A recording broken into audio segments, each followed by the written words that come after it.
तमाम किस्म की तारीफ़ें, बुज़ुर्गी, बड़ाही, हम्द व सना अल्लाह वहदहु ला शरीक के लिए। उसके बाद बेहिसाब दुरूद व सलाम हो आखिरी नबी मोहम्मद सल्लल्लाहु अलैहि वसल्लम पर।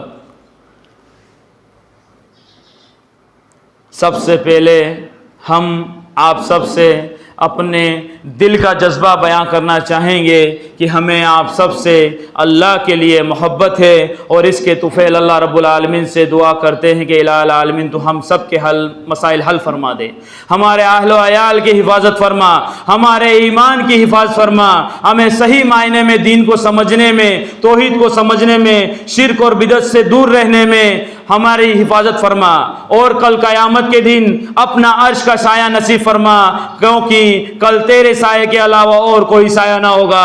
आमीन या रब्बल आलमीन। खुतबे जुमा का उन्वान अकीदा तौहीद और शिर्क पर है। आम तौर पर हम लोग अक्सर तौहीद को मान लेते हैं लेकिन समझ नहीं पाते। याद रखें, बंदा मुसलमान के लिए सबसे बड़ा वाजिब है कि वो तौहीद को जाने, तौहीद को समझे और तौहीद को अपनी ज़िंदगी में लागू करे। ज़िंदगी में बरतना हमारे लिए सबसे ज़्यादा ज़रूरी है कि हम तौहीद को जानें। आइए हम जानते हैं कि तौहीद क्या है, क्या कलिमा तौहीद के हैं। कलिमा तौहीद ला इलाहा इल्लल्लाह ला माबूद बिल हक़ इल्ला इल्लल्लाह, कि नहीं है कोई माबूद बरहक सिवाय अल्लाह रब्बुल आलमीन के। एक बंदा मुसलमान का यह अकीदा होना चाहिए कि अल्लाह वहदहु ला शरीक को उसकी इबादत में, उसकी रुबूबियत में, उसकी उलूहियत में, उसके नामों में, उसकी ज़ात में, उसकी मिल्कियत में उसको एक जाने, यकता जानना ही तौहीद कहलाता है। यानी अल्लाह रब्बुल आलमीन ने हम सबको, इस कायनात को बनाना, सारे नबियों ने इसी कलिमे की दावत लोगों तक पहुंचाई। शुरू आदम अलैहिस्सलाम से लगाकर आखिरी नबी मोहम्मद सल्लल्लाहु अलैहि वसल्लम ने हम सबको कलमा ला इलाहा इल्लल्लाह की गवाही दी और हम तक पहुंचाया। यही वो कलिमात हैं जिससे अल्लाह रब्बुल आलमीन ने हम सबको तक पहुंचाया है। याद रखें, एक बंदा मुसलमान के लिए सबसे ज़्यादा ज़रूरी है कि वो तौहीद को जाने, कलमा ला इलाहा इल्लल्लाह के मायनों पर गौर करे। आइए हम जानते हैं कि तौहीद क्या है। अल्लाह रब्बुल आलमीन को उसकी इबादत में, उसकी उलूहियत में, उसकी रुबूबियत में, उसके अस्मा व सिफ़ात में यकता जानना तौहीद कहलाता है। अल्लाह रब्बुल आलमीन ने कुरान मजीद में फरमाया, सूरह अल मोहम्मद में फरमाते फ़अलम अन्नहु ला इलाहा इल्लल्लाह, कि जान लो कि अल्लाह के अलावा कोई इबादत के लायक नहीं, कि जान लो कि अल्लाह के अलावा कोई इबादत के लायक नहीं। तौहीद की तीन किस्में होती हैं। एक बंदा मुसलमान पर यह वाजिब है कि वो तौहीद को जाने, उसके बाद में तौहीद की किस्मों पर भी उसको गौर व फिक्र करना है। तौहीद की तीन किस्में होती हैं। उससे पहले मैं आप सबसे ये कहना चाहूँगा कि अक्सर हम तौहीद को जान लेते हैं, अहले हदीस का बड़ा टाइटल लगा लेते हैं और अपने आप को बड़ा ही तौहीद वाला समझते हैं, लेकिन फिर भी अमल वो इसी तरह से गुजर रहे हैं जिस तरह से नहीं होना चाहिए। असल मायने में तौहीद को पहचानना एक अलग चीज़ है और टाइटल लगा के घूमना एक अलग चीज़ है। इसीलिए अल्लाह रब्बुल आलमीन ने तौहीद को हम सब पर वाजिब किया है। तौहीद की तीन किस्में हैं, तौहीद रुबूबियत, तौहीद उलूहियत और तौहीद अस्मा व सिफ़ात। तौहीद रुबूबियत के मायना यह है कि अल्लाह ताला ही खालिक है, अल्लाह ताला ही मालिक है, अल्लाह ताला ही मुदब्बिर है। अल्लाह ताला ने हम सबको पैदा किया, अल्लाह ही हर चीज़ को चलाने वाला है, ज़िंदगी देने वाला भी अल्लाह है, मौत देने वाला भी अल्लाह है, इस दुनिया को बनाने वाला, चलाने वाला, कायनात का बादशाह, इस दुनिया पे हुकूमत करने वाला खालिस अल्लाह रब्बुल आलमीन है। और यही तौहीद रुबूबियत की मांग है। एक बंदा मुसलमान जब तौहीद रुबूबियत को जानता है तो ये जाने कि दुनिया बनाने वाला सिर्फ अल्लाह रब्बुल आलमीन है, हम सबको पैदा करने वाला अल्लाह रब्बुल आलमीन है, सारी इबादतें उसी की होनी चाहिए। मालिक, खालिक और मुदब्बिर अल्लाह रब्बुल आलमीन को उसकी ज़ात में जानना, ये तौहीद रुबूबियत है।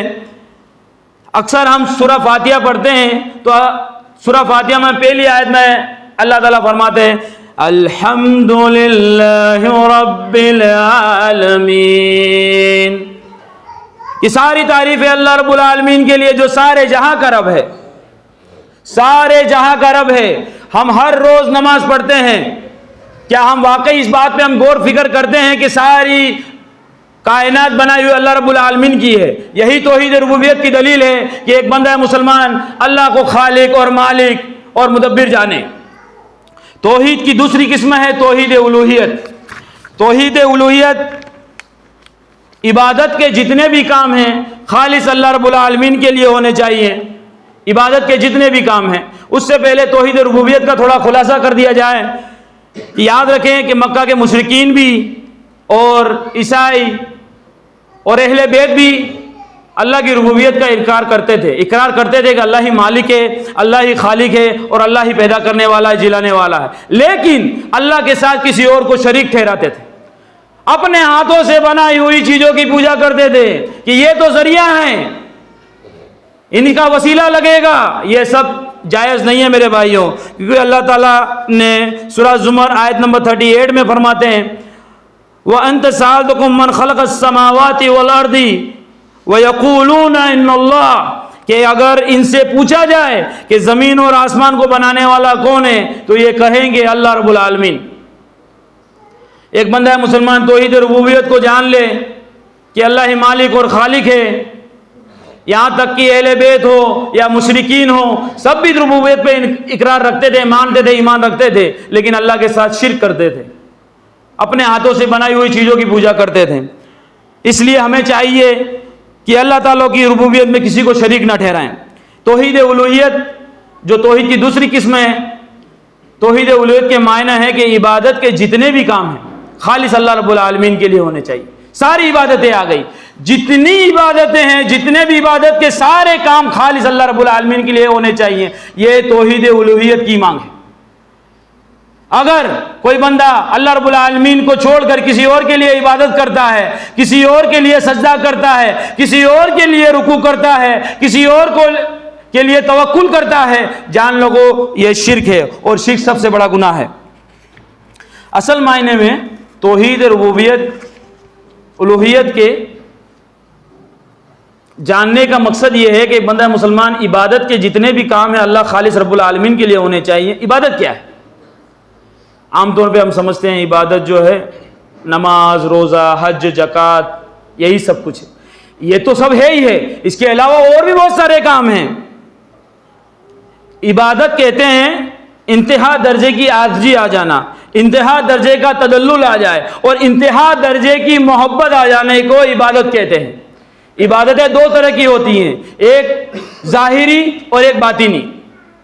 याद रखें, हम सबको ये जानना बहुत ज़रूरी है कि इबादत के काम सिर्फ खाली नमाज, रोज़ा और ज़कात नहीं है, जबकि इबादत में दुआ भी इबादत है, नज़र भी इबादत है, इस्तियानत भी इबादत है, कुर्बानी भी इबादत है, रुकू भी इबादत है, सजदा भी इबादत है, तवक्कुल भी इबादत है। और ये सब काम इबादत के जितने भी काम हैं खालिस अल्लाह रब्बुल आलमीन के लिए होने चाहिए, उसके सिवा किसी और के नहीं। यही तौहीद उलूहियत की मांग है और ये बंदा मुसलमान पर यह ज़रूरी है वे तौहीद रुबूबियत में इबादत में किसी को शरीक ना ठहराए। याद रखें, अगर इबादत में किसी को शरीक ठहरा दिया, अल्लाह के सिवा किसी और पे तवक्कुल किया, अल्लाह के सिवा किसी और को खुश करने के लिए भी किसी अमल को अंजाम दिया, याद रखो ये भी बहुत बड़ा गुनाह है। हम सूरह फातिहा में आयत नंबर 5 में अल्लाह ताला फरमाते हैं और अक्सर हम नमाज में दोहराते हैं, इय्याका नअबुदु व इय्याका नस्तईन। ए रब, ए मेरे रब, हम तेरी ही इबादत करते हैं और तुझी से मदद मांगते हैं। नमाज में जब आप अल्लाह रब्बुल आलमीन से गुफ्तगू करते हैं और कहते हैं कि इय्याका नअबुदु व इय्याका नस्तईन, ए मेरे रब, हम तेरी ही इबादत करते हैं, तेरे सिवा किसी से मदद नहीं मांगते। लेकिन ये सफ़ेद झूठ जो आज हम लोग करते हैं, ये बहुत गलत चीज़ है। इसको समझना है हमें कि हम जाके अल्लाह के सिवा किसी और की तवक्कुल करें, किसी और पर सजदा करें, किसी और पर भरोसा करें, किसी और के लिए नजर नियाज हो, किसी और के लिए कुर्बानी हो, तो ये जायज़ नहीं है। तौहीद को समझने वाला, तौहीद को जानने वाला, ये सबसे ज़्यादा ज़रूरी है कि तौहीद रुबूबियत के बाद में तौहीद उलूहियत में ईमान हो कि इबादत के जितने भी काम हो खालिस अल्लाह रब्बुल आलमीन के लिए होने चाहिए। तौहीद की इस किस्म पर तौहीद रुबूबियत सारे नबियों ने दावत दी। जो इंसान अल्लाह ताला की रुबूबियत का इनकार करता है, जान लो उसने कुफ्र किया। तौहीद रुबूबियत और उलूहियत के आपस में ताल्लुकात यही हैं कि एक बंदा मालिक और खालिक और मुदब्बिर जाने और इबादत के जितने भी काम हैं खालिस अल्लाह रब्बुल आलमीन के लिए हो। सूरह अल-बय्यना आयत नंबर 6 में अल्लाह ताला फरमाते, इन्नल्लज़ीन कफ़रू मिन अहलिल किताबि वल मुशरिकीन फ़ी नारि जहन्नम खालिदीन फ़ीहा उलाइका हुम शर्रुल बरिया।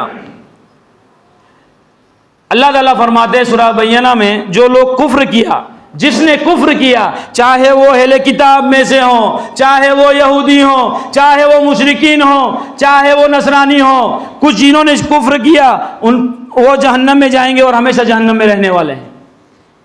इसलिए बंदा मुसलमान पर यह वाजिब है कि वो तौहीद को जाने, अल्लाह वहदहु ला शरीक को उसकी ज़ात में यानी रुबूबियत में, उलूहियत में उसको एक जाने, यानी इबादत में भी और मालिक और खालिक सिर्फ अल्लाह रब्बुल आलमीन को ही जाने। ये मोमिन, एक मोमिन इकरार करे कि अल्लाह ही मालिक और खालिक और मुदब्बिर है, वही इबादत के लायक है, उसी की इबादत होनी चाहिए, उसी ने हम सबको पैदा किया, वही सारी दुनिया का मालिक है। अल्लाह ने जिन कामों का हुक्म दिया वो हमको करने चाहिए, जिन कामों को रोक दिया गया है उनसे रुक जाना, यही तौहीद रुबूबियत और उलूहियत की मांग है। तौहीद की तीसरी किस्म है तौहीद अस्मा व सिफात। अल्लाह ताला को उसके नामों में और उसकी सिफतों में एक जानना। कुरान करीम में और सही हदीस में अल्लाह ताला ने जिस सिफतों का अपने बारे में बयान किया है और अल्लाह के नबी सल्लल्लाहु अलैहि वसल्लम ने आप अल्लाह के बारे में जिस तरह से हमको सिफतें बताई हैं, ठीक उसी तरह से उसी को समझना, ये तौहीद की तीसरी किस्म है, तौहीद अस्मा व सिफात। यानी अल्लाह ताला के जो नाम हैं उन नामों में उसको एक जानना, ठीक उसी तरह से जिस तरह से अल्लाह ताला ने अपने बारे में कुरान मजीद में फरमाया और ठीक आप सल्लल्लाहु अलैहि वसल्लम ने उन अल्लाह के बारे में जो सिफतें बयान की हैं उनको ठीक उसी तरह से समझा जाए, उनकी तावील ना की जाए, उसकी तशबीह बयान ना की जाए, उसकी कैफियत बयान ना की जाए। तशबीह क्या है? अल्लाह ताला को किसी इंसान के जैसी सिफत समझना, यह भी गलत है, यह गुनाह है। यह तशबीह के मायना है कि एक इंसान अगर एक मुसलमान अगर यह समझे कि अल्लाह ताला इंसानों के जैसा है तो यह गलत हो जाएगा। याद रखें, अल्लाह ताला फरमाते सूरह अल-मुल्क में, तबारकल्लज़ी बियदिहिल मुल्क, कि बाबरकत है वो ज़ात जिसके हाथ में सारी बादशाहत है। अल्लाह रब्बुल आलमीन ने यहाँ पे हाथ का जिक्र किया है, यहाँ पे हाथ की सिफत बयां की है। अब एक इंसान अगर ये सोचे, एक मुसलमान ईमान वाला, कि अल्लाह का भी हाथ है इंसानों के जैसा है, तो ये गलत हो जाएगा, ये गुनाह हो जाएगा। मेरे भाइयों, अल्लाह ताला ने अपने बारे में हाथ साबित किया है, हम सिर्फ हाथ की ये या ईमान रखेंगे कि अल्लाह का हाथ है, लेकिन किस तरह का है, कैसा है, क्या है उसकी कैफियत, ये बयान नहीं की जा सकती, ये गुनाह हो जाएगा। अल्लाह ताला को उसकी कैफियत बयान नहीं की जा सकती। अल्लाह ताला अक्सर आपने देखा होगा, सुना होगा कि अल्लाह रब्बुल आलमीन रात के तीसरे पहर में समाए दुनिया अर्श से लेके ज़मीन पर आता है। इसकी दलील एक ये भी है, अगर एक बंदा ये सोचे कि अल्लाह ताला किस तरह से आता है, किस तरह से जाता है, इस तरह की कैफियत या इस तरह का गुमान लगाना भी ठीक नहीं।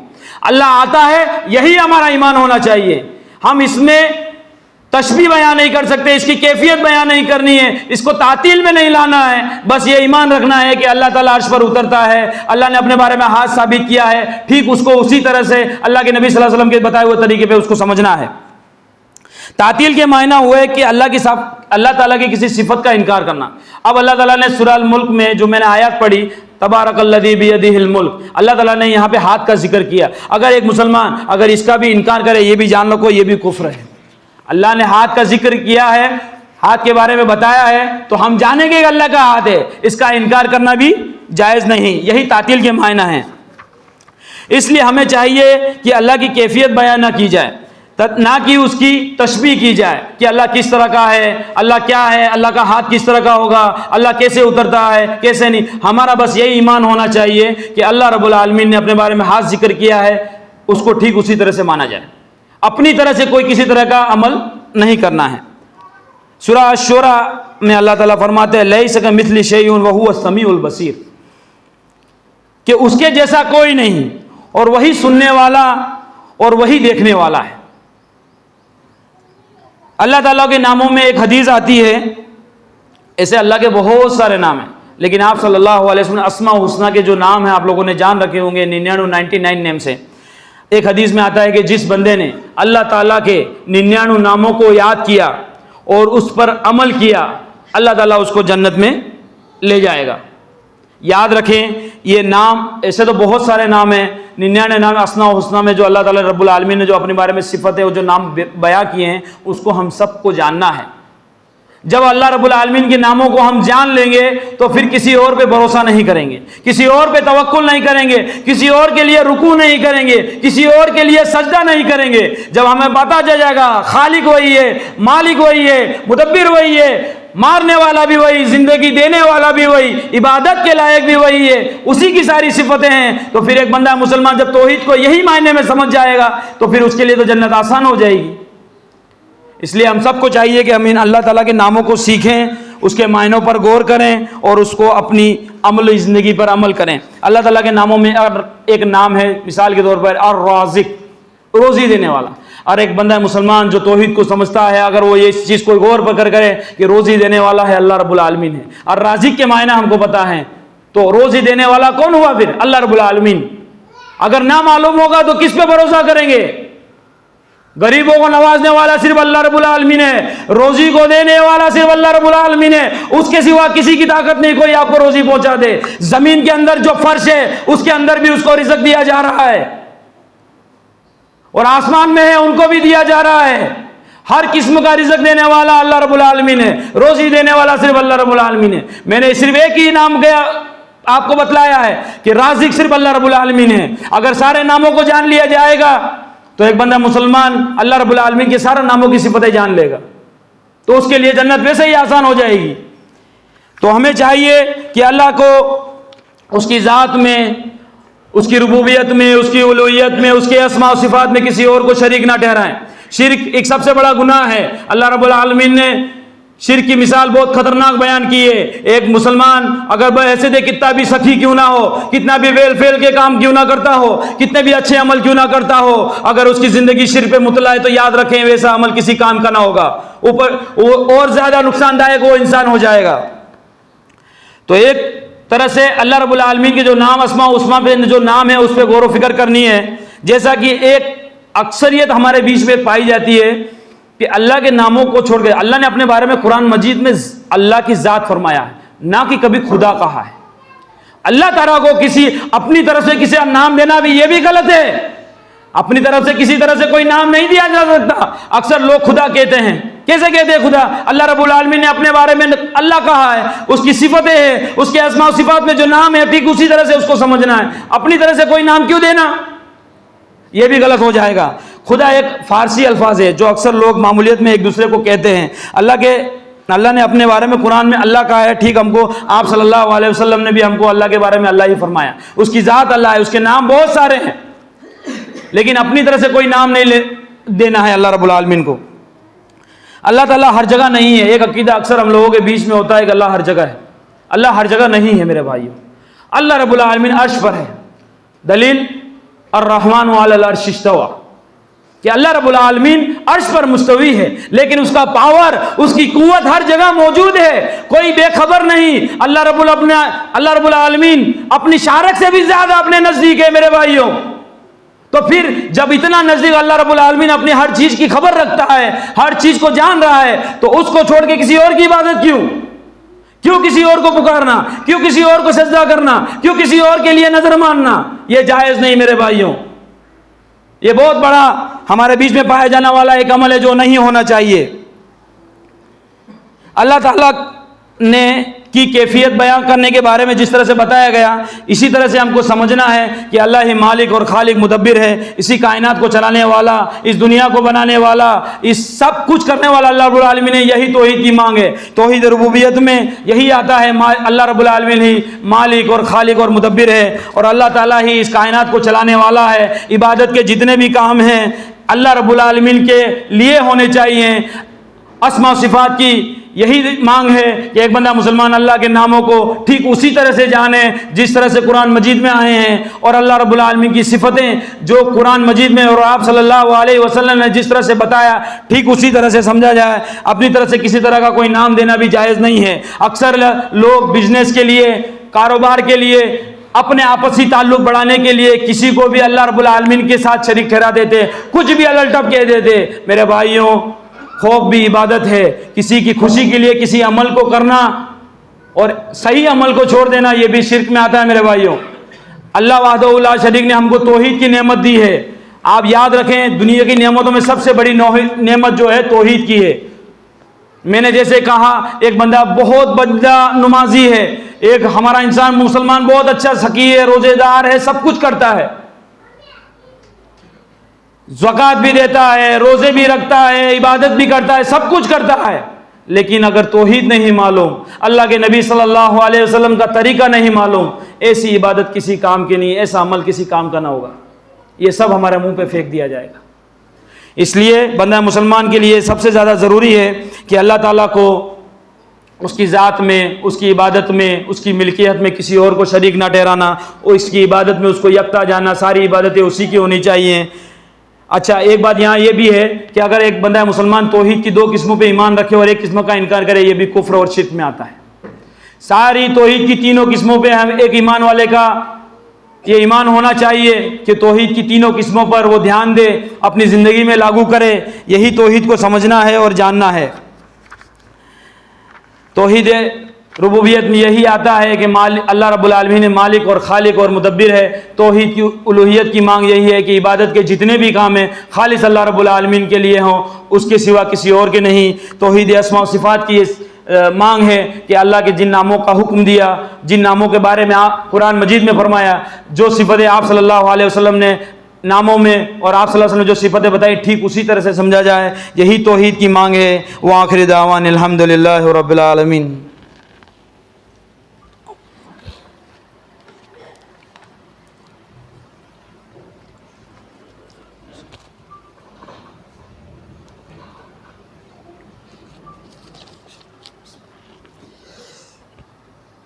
इन्नल हम्दुलिल्लाहि नहमदुहु व नस्तईनुहु व नस्तगफिरुहु व नऊज़ु बिल्लाहि मिन शुरूरि अनफुसिना व मिन सय्यिआति अमालिना मन यहदिहिल्लाहु फला मुदिल्ल लहु व मन युद्लिल फला हादिय लहु व अशहदु अल्ला इलाहा इल्लल्लाहु वहदहु ला शरीका लहु व अशहदु अन्ना मुहम्मदन अब्दुहु व रसूलुहु। अम्मा बाद फ़इन्न खैरल हदीस किताबुल्लाह व खैरल हदी हदी मुहम्मदिन सल्लल्लाहु अलैहि वसल्लम व शर्रल उमूरि मुहदसातुहा व कुल्लु मुहदसातिन बिदा व कुल्लु बिदातिन ज़लाला व कुल्लु ज़लालतिन फिन्नार। क़ाल सुब्हानहु व तआला फ़िल कुरानिल मजीद इन्नल्लाहा ला यग़फ़िरु अन युशरक बिहि व यग़फ़िरु मा दून ज़ालिका लिमन यशा। मोहतरम भाइयों, जिस तरह से तौहीद को हमने जाना, तौहीद रुबूबियत, तौहीद उलूहियत और तौहीद अस्मा व सिफ़ात को जानने के बाद एक बंदा मुसलमान पर यह सबसे ज़्यादा ज़रूरी है कि वो शिर्क को भी जाने कि शिर्क क्या है, शिर्क किसे कहते हैं। अल्लाह ताला को उसकी रुबूबियत में, उसकी उलूहियत में, उसके नामों में किसी और को पुकारना शिर्क है, और शिर्क सबसे बड़ा अजीम गुनाह है। आज हमारे दौर में सबसे बड़ी पाई जाने वाली जो किस्म है इस तरह की जो शिर्क पे मुब्तला है, सबसे ज़्यादा हमारे बीच में जो पाया जाता है वो शिर्क है। याद रखें, अल्लाह रब्बुल आलमीन को उसकी रुबूबियत में, उसके मालिक और खालिक और मुदब्बिर होने में, उसकी इबादत में, उसकी सिफ़तों में, उसके नामों में किसी और को शरीक ठहराना शिर्क कहलाता है। शिर्क एक ख़तरनाक अजीम गुनाह भी है, जिसकी अगर एक बंदा अगर तौबा ना करे तो वो जहन्नम में जाएगा। शिर्क इस दुनिया में पाया जाने वाला सबसे बड़ा झूठ भी है। शिर्क इस दुनिया में पाई जाने वाली सबसे बड़ी जहालत भी है, जो आज हमारे बीच में सबसे ज़्यादा पाई जाती है। शिर्क इस दुनिया में पाया जाने वाला एक अजीम गुनाह है, जो अगर एक बंदा मुसलमान अगर तौबा ना करे तो याद रखें शिर्क की माफ़ी नहीं है। अल्लाह रब्बुल आलमीन ने कुरान मजीद सूरह लुक़मान में फरमाते हैं, लुक़मान अलैहिस्सलाम जब अपने बेटे को नसीहत फरमा रहे थे, उस वक्त अल्लाह रब्बुल आलमीन ने कुरान मजीद में उनकी नकल फरमाई, या बुनैया ला तुश्रिक बिल्लाह इन्न शिर्क ला ज़ुल्मुन अज़ीम। लुक़मान अलैहिस्सलाम अपने बेटे को नसीहत फरमा रहे थे, उसमें से एक नसीहत सबसे पहले ये थी, ए मेरे बेटे, अल्लाह के साथ किसी और को शरीक ना ठहराना, अल्लाह के साथ किसी और को शरीक ना ठहराना, क्योंकि शिर्क सबसे बड़ा गुनाह है। शिर्क इस अल्लाह रब्बुल आलमीन ने कुरान मजीद में शिर्क की बहुत सारी दलीलें दी हैं। अंबिया अलैहिस्सलाम की मुक़द्दस जमात के बारे में सूरह अल-अनाम आयत नंबर 88 में अल्लाह रब्बुल आलमीन ने फरमाया, अंबिया अलैहिस्सलाम की जमात को मुखातिब कर में कि वे लोग अगर शिर्क करते तो इनके भी अमाल ज़ाया हो जाते। अंबिया अलैहिस्सलाम की जमात को भी अल्लाह रब्बुल आलमीन ने कह दिया कि अगर ये लोग भी शिर्क करते तो इनके भी अमाल ज़ाया कर दिए जाएंगे। यहाँ तक कि सूरह ज़ुमर आयत नंबर 65 में अल्लाह रब्बुल आलमीन ने हमारे सबके आइडियल मोहम्मद सल्लल्लाहु अलैहि वसल्लम को मुखातिब करते हुए फरमाया, सूरह ज़ुमर आयत नंबर 65 में अल्लाह ताला फरमाते हैं, अगर आप और उन रसूलों को जो आपसे पहले गुजर चुके हैं उनको वही भेजी जा चुकी है, अगर इन्होंने भी शिर्क किया तो इनके भी अमाल ज़ाया हो जाएंगे और आपके भी अमाल ज़ाया कर दिए जाएंगे। सूरह माइदा आयत नंबर 72 में अल्लाह रब्बुल आलमीन फरमाते हैं, इन्नहु मन युश्रिक बिल्लाह फ़क़द हर्रमल्लाहु अलैहि जन्नह व हुवा मन्नार व मा लिज़ालिमीन मिन अंसार। अल्लाह ताला ने सूरह अल माइदा में फरमाया कि जो बेशक जो लोग अल्लाह के सिवा किसी और को पुकारते हैं, अल्लाह ताला उनको कभी माफ़ नहीं करेगा, शिर्क करने वाले को कभी माफ़ नहीं करेगा, और अल्लाह ने उस पर शिर्क करने वाले पर जन्नत को हराम कर दिया है। याद रखें, आप सल्लल्लाहु अलैहि वसल्लम को भी, अल्लाह के नबी सल्लल्लाहु अलैहि वसल्लम को भी, यहाँ हमारे सबके आइडियल मोहम्मद सल्लल्लाहु अलैहि वसल्लम को भी फरमा दिया गया कि अगर आप भी शिर्क करेंगे तो आपके भी अमाल ज़ाया हो जाएंगे और आप भी खसारा उठाने वाले में से हो जाएंगे। तो शिर्क सबसे बड़ा गुनाह है। एक बंदा मुसलमान अल्लाह रब्बुल आलमीन को उसकी ज़ात में, उसकी इबादत में किसी और को शरीक ठहराए, वो सबसे बड़ा गुनाह है। अगर वो तौबा ना करे तो उसकी माफ़ी भी नहीं है और उसका ठिकाना जहन्नम है। एक हदीस सही मुस्लिम की हदीस है, हदीस के रावी हैं हज़रत जाबिर रज़ी अल्लाह अन्हु, फरमाते हैं कि एक देहाती सहाबी अल्लाह के नबी सल्लल्लाहु अलैहि वसल्लम की खिदमत में हाजिर हुए और फरमाया, ए अल्लाह के रसूल सल्लल्लाहु अलैहि वसल्लम, आप बतलाइए कि दो वाजिब करने वाली चीज़ें क्या हैं। तो आप सल्लल्लाहु अलैहि वसल्लम ने फरमाया, जो शख्स इस हाल में मरे कि वो अल्लाह के साथ किसी को शरीक नहीं ठहराता था तो वो जन्नत में जाएगा, और वो शख्स जो इस हाल में मरा कि जो अल्लाह के साथ किसी और को शरीक ठहराता था वो जहन्नम में जाएगा। सूरह निसा की आयत नंबर 48 में अल्लाह ताला फरमाते हैं, इन्नल्लाह ला यग़फ़िरु अन युशरक बिही व यग़फ़िरु मा दून ज़ालिका लिमन यशा, कि बेशक अल्लाह ताला अपने साथ किए गए शिर्क को कभी माफ़ नहीं करेगा, उसके सिवा जो चाहे उसको माफ़ कर दे। याद रखें, क़यामत के दिन शिर्क करने वाले की माफ़ी नहीं है। शिर्क क्या हुआ? अल्लाह रब्बुल आलमीन को छोड़कर किसी और की इबादत करना, किसी और को सजदा करना, किसी और के लिए तवक्कुल करना, किसी और के लिए रुकू करना, किसी और के लिए सजदा करना, ये सब गुनाह है और ये सबसे बड़ा जुल्म है। शिर्क सबसे बड़ी गुनाह है और इसकी माफ़ी नहीं है। शिर्क की दो किस्में होती हैं, शिर्क अकबर और शिर्क असगर। याद रखें, शिर्क अकबर ऐसा गुनाह है, अगर एक बंदा मुसलमान अगर शिर्क अकबर करता है तो याद रखो उसका इस्लाम भी नहीं बचता, शिर्क इस्लाम से ही खारिज हो जाता हो, क्योंकि अल्लाह ताला की रुबूबियत में वो शिर्क कर रहा है, अल्लाह ताला की इबादत में किसी को शरीक ठहरा रहा है, अल्लाह ताला के नामों में किसी और को शरीक ठहरा रहा है। तो फिर तौहीद अकबर तो सबसे बड़ा यही है, शिर्क अकबर सबसे बड़ा यही है कि एक बंदा अल्लाह को छोड़ के किसी और की इबादत करे, किसी और को सजदा करे, कहीं और जाके चादरें चढ़ाए, कहीं और जाके तवक्कुल करे, कहीं और जाके नजर नियाज माने, ये तो सबसे बड़ा गुनाह हो गया। तो इसकी माफ़ी नहीं है और ऐसा करने वाला अमल उसका इस्लाम भी बचता नहीं और इस्लाम से खारिज हो जाता। जैसा कि अल्लाह के सिवा किसी और को सजदा करना, रुकू करना, दुआ करना, कुर्बानी करना, नज़र मानना, तवक्कुल रखना, ये अल्लाह को छोड़ के किसी और के लिए करना, ये शिर्क है। और इसकी कोई माफ़ी नहीं है। अगर जब बंदा तौबा ना करे तो उसका इस्लाम भी नहीं बचता और वो गुनहगार हो जाएगा। शिर्क असगर की मिसाल एक ये है। शिर्क की दूसरी किस्म ये है कि शिर्क असगर अल्लाह ताला को उसकी इबादत में रियाकारी करना। यानी मिसाल के तौर पे एक बंदा जो है ना दिखलावे के लिए रियाकारी करे, किसी अमल को पहुंचाए या किसी अमल को छोड़ दे, ये भी शिर्क असगर में आता है। शिर्क असगर अल्लाह के सिवा किसी और को खुशी के लिए किसी अमल को काम करना, जो हमारे बीच में आम है। आज हमारे दौर में आम है कि हम किसी की खुशी के लिए या किसी के डर के लिए कोई भी अमल को छोड़ देते। नमाज तो छोड़ देते तो कोई बात नहीं, हर चीज छोड़ देते।